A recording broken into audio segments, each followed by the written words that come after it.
Let me ask you something. If someone told you that in 2026 you could legally put away an extra $1,000 towards your retirement compared to last year, would you even notice? Most people wouldn't, not because they don't care about retirement, but because they're too busy trying to survive this year. And that's the problem. The IRS just raised the 401k contribution limit to $24,500 for 2026. Financial advisors are calling it a great opportunity. But here's what nobody's saying. For most Americans, this change is completely irrelevant. Not because the rules are bad, but because the system assumes you have money left over to invest in the first place. Today, we're going to talk about the 7 things nobody told you about these new limits. Not the technical details, you can Google those. We're talking about the real reasons why these numbers don't match your reality. And more importantly, what people who actually understand money are doing instead. Let's start with the math. Meet Sarah. She's 32, lives in Denver, works in marketing, makes $68,000 a year. That's slightly above the U.S. median household income. On paper, she's doing fine. Here's what her month actually looks like. Gross salary, $68,000 a year. After federal taxes, state taxes, Social Security, and Medicare, she takes home about $51,000. That's $4,250 a month. Rent for a one-bedroom apartment, $1,800. Not luxury, just Denver. Car payment, $420. She bought a used Honda 3 years ago, still paying it off. Car insurance, gas, and maintenance, another $280. Student loans, $340 a month. She refinanced twice. This is the good rate. Groceries, utilities, phone, internet, $650. We're at $3,490. She has $760 left. And she hasn't gone out once, hasn't bought new clothes, hasn't saved for an emergency, hasn't contributed to her 401k. Now, financial advisors will tell her, Sarah, the IRS raised the 401k limit to $24,500 this year. You should max it out. That's $2,041 a month. Sarah would need to contribute 48% of her entire paycheck to max out her 401k. Here's the first thing nobody told you. The new limits weren't designed for people like Sarah. They were designed for people who were already maxing out the old limits. In other words, if you weren't contributing $23,000 last year, the $24,500 limit this year changes absolutely nothing for you. But here's what makes this worse. Most people don't even take full advantage of the employer match. Sarah's company offers a 4% match. That means if she contributes 4% of her salary to her 401k, her employer will match it. Free money.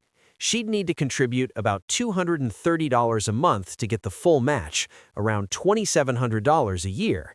Sounds easy, right? Except Sarah tried it. For 3 months, she contributed that 4%. Then her car needed new brakes, $850. She paused her 401k contributions to cover it. 2 months later, she still hasn't turned it back on. Why? Because life is expensive, and $230 a month is the difference between having a small cushion and living paycheck to paycheck. Here's the uncomfortable truth.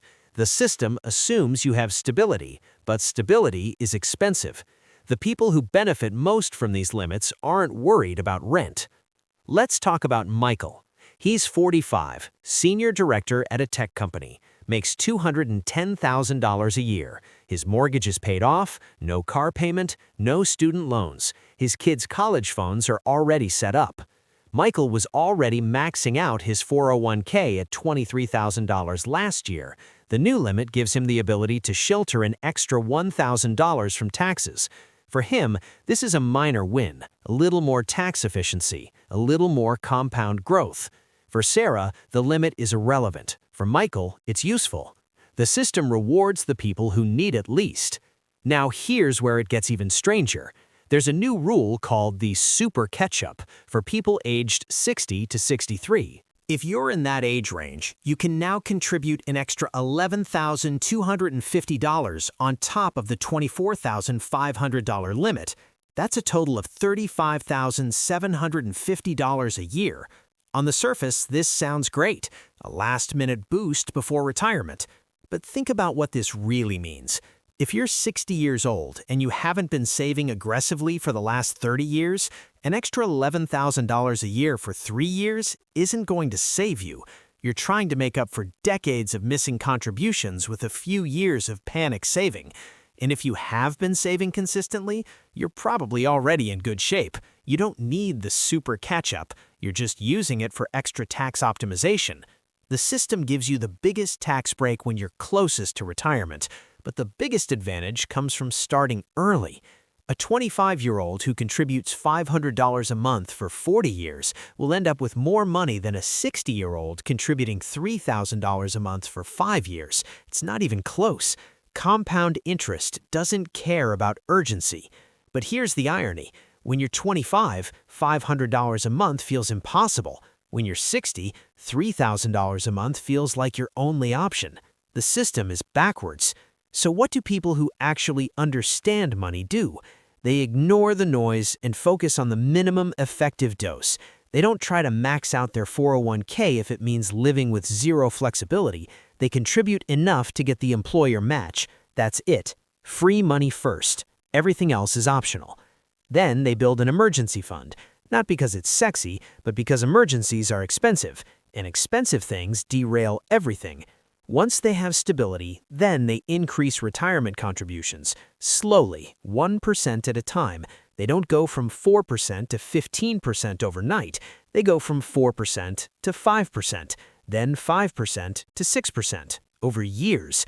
Financially intelligent people treat their 401k as one tool, not the only tool. They also invest in a Roth IRA if they qualify. They open a taxable brokerage account for flexibility. They invest in skills that increase their income. They don't worship the 401k just because the system tells them to. They understand something most people don't.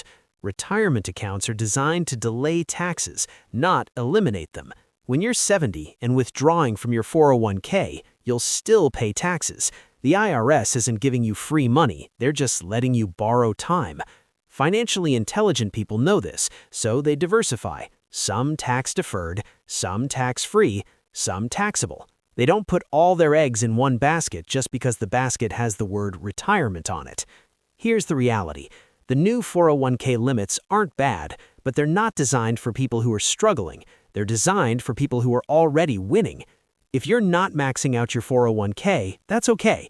You're not broken. The system just wasn't built for your situation. Focus on what actually matters. Get the employer match if you can, build a small emergency fund, increase contributions slowly over time.